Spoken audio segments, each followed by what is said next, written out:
What's up, guys? Listen, welcome to the channel. Hey, usually catch me walking around one of my properties or something, or looking at a property, or even maybe talking about the property that I have now in the market. Real quick about that, guys. Quick update about that. We'll be closing on 30th, and I am so excited for that to happen. But anyway, let's get right into it, guys. Let's talk about the market. Let's talk about, kind of what's going on and where people are expecting things to happen. If it's going to be a crash or not. We don't know. No one knows, right? But let me give you my opinion on that, okay? Right after this. Stuff like that.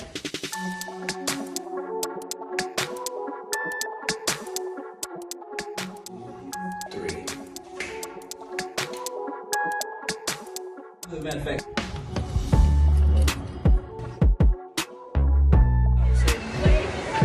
happy 4th.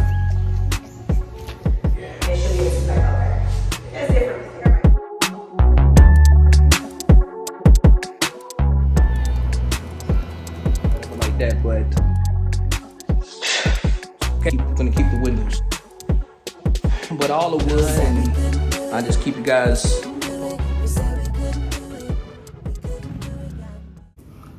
All right, guys, listen. So we want to really talk about what Jerome Paul was talking about, right? If anybody's seen it, was just yesterday, I believe, that he talked about interest rates maybe going up a little bit more and maybe continue to climb in 2023. If that's so, guys, I believe it's going to be a great opportunity for a lot of us to purchase real estate, right? And a lot of opportunity for a lot of people to kind of gain wealth, right? To gain wealth and what we got going on. So it's great to be excited about that. Of course, we're never excited about people losing their homes or anything like that happening. I totally understand about that. You're right. But, if you can get this knowledge and share this knowledge to somebody else to where someone can then learn how to purchase homes without worried about the crash or the recession that we're supposed to have or whatever the fact is, guys, that is a fact, okay? So anyway, guys, so yeah, he talked a little bit about interest rates completely climbing. He talked about it as well as the if everything continues to rise, like as far as inflation keep going up and up and up, then he's going to have to raise interest rates as well to try to calm a lot of that down. Sensitive sectors of the economy, such as housing. It will take time, however, for the full effects of monetary restraint to be realized, especially on inflation. That's why we say in our statement that in determining the pace of future increases in the target range, we will take into account the cumulative tightening of monetary policy and the lags with which monetary policy affects economic activity and inflation. At some point, as I've said in the last two press conferences, it will become appropriate to slow the pace of increases as we approach the level of interest rates that will be sufficiently restrictive to bring inflation down to our 2% goal. There is significant uncertainty around that level of interest rates. Even so, we still have some ways to go, and incoming data since our last meeting suggests that the ultimate level of interest rates will be higher than previously expected. And right now, just thinking about that situation is like, wow, right? If he got to raise interest rates up, that does help. That does bother the housing market, right? So as the interest rates get raised up, guys, then the housing market, the prices continue to go down. So we're already seeing that effect. If you paid attention to Zillow, a lot of different for sale by owners. Everybody's got a lot of price drop, like everything, the prices is dropping, right? You got price drops, you got people cutting the prices, people renegotiating. It's a little different than it was. I believe this particular housing crash that I believe will happen. I believe it's a lot different than what happened in 08, guys. I wasn't in real estate in 08. I've only been in real estate close to 10 years now. So I wasn't in the market then, but I've talked to a lot of people that was in that particular housing crash, and I even have friends that dealt with that type of stuff, right? But I'm just saying, guys, listen, reason why I think it's going to be a little different, this particular crash, than it was in 08. So in 08, I felt like the way everything sounded like it was like the banks was just giving loans out, right? What? What's that smell? The cologne? No. Opportunity. No. Money. Oh. smell money. Okay. Chris. Damn it. It was crazy, like the way they told me, like Banks was just like, you get along, you get along, you get along, everybody get along, right? And before you know it, Standing in front of a burning house, and I'm offering you fire insurance on it. A's, 0. B's, 0. Double B's, 0. Triple B's, 0. And then that happens. What is that? That's America's housing market. everybody had loans. You know, if you couldn't afford a $500,000 house, it didn't matter. It didn't matter. You got a loan for that house, right? And so that's the difference. I think, you know, a lot of people have got a housing that really could not afford housing at that time. So it really made it kind of crazy when things start to happen, and before you know it, people couldn't afford the house anymore. So you had foreclosures after foreclosures after foreclosures after foreclosures because of that. But you know, a lot of those things that people had at that time was so crazy. It was so crazy because a lot of people lost their homes. A lot of bad mortgages was given out. Banks was giving everybody, like I said, everybody loans. So I believe that's what happened in 2008, and that was the big reason for the crash. And I also believe, guys, like right now, we all have the internet, guys. I mean, you got me talking about the crash. You got other investors talking about the crash. You got other people talking about the crash that's coming. I think it's more aware. Everybody's more aware of what could happen or what's going on or what's going to happen. Back in the way, guys, we didn't have this, you know, part that where everybody was talking about what's going to happen. The people losing their homes, foreclosures and all type of stuff going on, right? The Great Depression, you know, no one was talking about that then, you know? So it was like, it was basically like it wasn't, no one really knew about it. It kind of like snuck up on you. Like, it's kind of like foreclosures, right? I'm just kidding. But anyway, but yeah, so that's what happened, I believe, in at that time in 2008.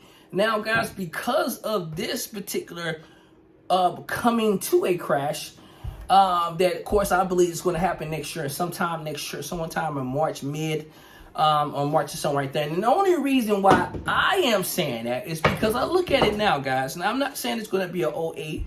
I'm not going to say that it's going to hit hard as a 2008, but I am saying that, you know, you think about, okay, so let's go into the lot of the homeowners, right? The older demographics, right? The people that are a lot older that has a lot of equity in their properties, okay? And you want to think about the people that have a lot of equity in their properties as well, right? So those people got a ton of equity, but they can either do several things. If they living in a home, which is a great thing, they can refinance, of course, and refinance and take out the cash and then kind of start over again. But they kind of save themselves from losing their home, right? But when you talk about the market, the way things are going to happen this time, I believe, is because of a lack of one thing is a lack of people having housing problems. What I mean by that is that it's not enough. It's not enough houses on the market for us investors to turn around to then sell to a home buyer. That's what I believe. So you got a lot of people that right now they got 2 or 3 homes, you know, on the market, or all these investors is holding out and saying, hey, I am going to sell my house for what I think my house is. Oh, well, hey, buddy, you missed the boat about several months ago. Few months ago, earlier this year or last year or so. You missed the money boat. You missed when everybody was buying these houses for crazy prices. Man, I'm telling you, I've seen people buying houses. I've heard of people buying houses sight unseen. I had a house on the market around that time.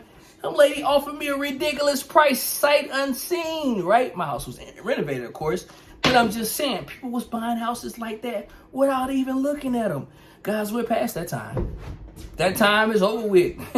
We are not at this time where we used to be at. So now it's getting a little different now. Buyers are more asking for inspection period longer. They asking for longer inspection period. They actually going thoroughly into the house. They're actually not making real quick decisions, right? So a lot of things is changing now as far as buying a house. Okay, so what I am saying is, it's not like I don't know, 50 people lined up to go view a property anymore. Those days are over with, guys. It's more so of you got your select people. People are not out bidding houses anymore. So going back to saying the reason why I think this market is going to do what it's going to do this time, because of you have the older demographic, you have people, a lot of people that still got a lot of homes that needs to sell a home, but because of the house is still outdated, still dated, they still think they can get a certain amount of money for the house. So you still got certain people like that that's holding on, because guess what, guys? The media still ain't saying nothing about it. The media didn't say anything yet about anything. And I think by the time that the media actually say something to people about it, guys, because it's happening now. But once the media actually get a hold to this and say something to it between March of next year and 2023, guess what? It's gonna be too late. Everybody that needs to sell a house, they need to sell a house, because I'm telling you right now, guys, the people that got 2 or 3 houses that they're holding on to their houses tight, because they holding on to their houses tight, guys, because they do not want, I quote, they do not want. Hey guys, listen, I know you are watching the video, but listen, I want you to do something before you continue to watch this video, okay? Hey guys, what should they do? Like and subscribe! Like and what? Subscribe! You heard it all. Get what they owe for that house, but you're hanging on that house. So you got a house that you live in right here, and then you got a house right here that you're trying to sell. Well, guys, when everything starts to happen and the market starts to tank, what do you think the guys gonna do? Huh? These guys gonna let this house go so they can save their own home, right? They're not gonna move. They're not gonna sacrifice their home that they're actually their homestead house that they're actually living in. They're not gonna do that. You know what they're gonna do? They're gonna focus on that house that no one's in, and that's the house they're going to sell to make sure they stay afloat if this type of crash just going to happen, guys. So that's what I have on a crashing market. I mean, this video, like I said, was real quick input on this particular. I just had to get my input on it, man, because I've seen people. Everybody, I'm talking to other people giving their, no one really never knows, guys. I don't know. They don't know. No one knows, okay? So I'm not here. But I am going to tell you, in my mind, I do believe it's going to be a correction. Then I believe that will happen. But as far as believing that it's going to be a major crash, I don't believe it's going to be a major crash. But I believe it's going to be a correction. I believe house is going to go back down to the medium price range where everyone can kind of get back in, buy houses, and renovate them and getting them back out. Okay, so that's what I believe. But if something happened to guys where Jerome Powell knocked the interest rates up to even 7%. By the way, he ain't even got to do 7%, guys. He can keep it right where it's at. I still think it's going to happen. I still think the crash is going to happen in 2023. And that is totally believed on because of all the people that are holding on to that house right now. Holding on to that house with a wish to happen to say, I know that this house is going to sell for the top dollar that I'm asking for it to sell for. And I am not taking less for no one. So anyway, guys, this video is real quick, mostly quicker than what my other videos have had, you know, in the past, I guess, right? So but anyway, guys, listen, I just want to talk to you guys about the housing market that I really, you know, looking forward to. But also, guys, I want you to do one thing for me. If you like this video and you want to see more videos just like this of projects that I'm working on and things that I'm making offers on, like and subscribe, guys. Go ahead and subscribe to this channel and like it. And also hit the bell so I can notify you whenever I have any more of these videos. Hey, guys, I'll see you later. See you soon. Bye.